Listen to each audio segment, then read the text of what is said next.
So today, we're going to tackle two of the most fascinating puzzles in the New Testament. First up, why is one of the four Gospels just so different from the others? And second, how are we actually supposed to read Jesus' famous parables? All right, let's jump right in. Right off the bat, we're staring at a real literary mystery. You've got Matthew, Mark, and Luke, what we call the Synoptic Gospels. They share a ton of material, they have a similar point of view. And then there's John. And John, well, John is a total outlier. And this isn't a new discovery. People have noticed this for centuries. The early Christians even called John the more spiritual gospel. While Matthew, Mark, and Luke feel like they're giving you a historical play-by-play, reading John feels different. It's like you're stepping into a world that's way more symbolic, way more mysterious. So the real question is, what makes it so different? To figure that out, let's start our investigation into what makes this fourth gospel so unique. We're going to see what makes it tick. And the very first piece of evidence, the most crucial clue, is its foundational concept. This is an idea that sets the stage for everything else that's about to happen. See, John doesn't start with a nativity scene or a birth story. Nope. It opens with this huge cosmic poetic statement. It introduces Jesus not as a baby in a manger, but as the Word, or in the original Greek, the Logos.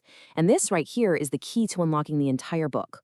So what in the world does Logos mean? Well, it's an incredibly powerful word. For the author of John, Jesus is the Logos. He's the very speech of God, the ultimate reveal of who God is. It's like the author is saying, hey, you want to know what God is really like? Look at Jesus. It was this revolutionary idea, taking a huge, abstract, divine concept and literally giving it a human face. Now, what's absolutely brilliant here is how strategic this choice of the word logos was. If you were a Jewish reader, it would immediately make you think of God's creative power, his speech in the Old Testament. But if you were from the Greco-Roman world, logos was a term you already knew. It was the philosophical idea of the divine reason that holds the universe together.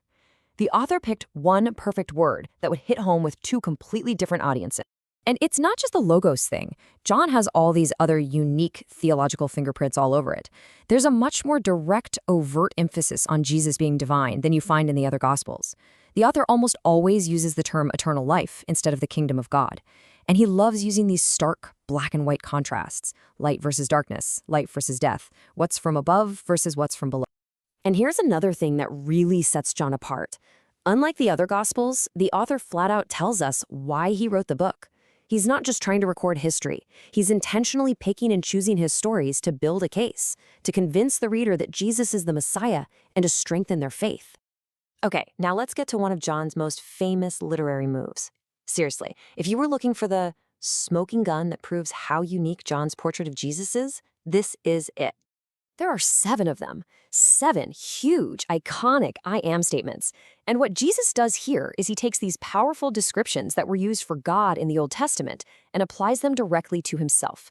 It's an incredibly bold claim to divinity, and it's something you only find in the Gospel of John.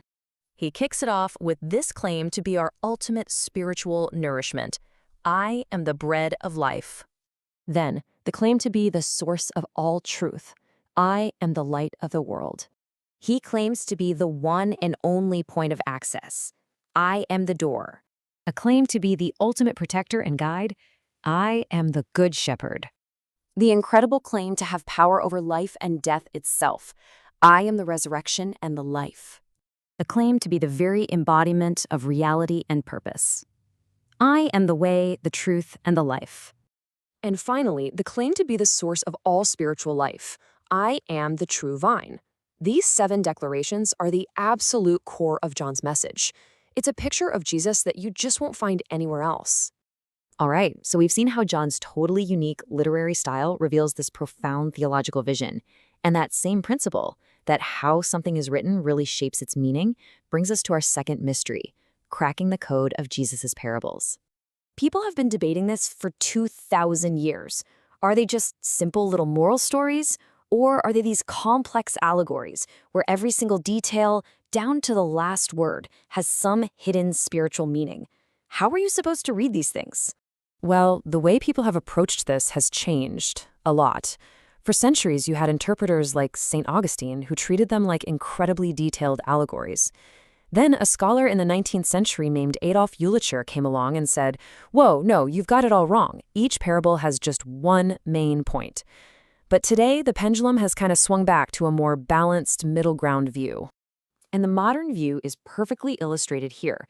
We basically see parables now as short allegorical stories, but with one huge catch.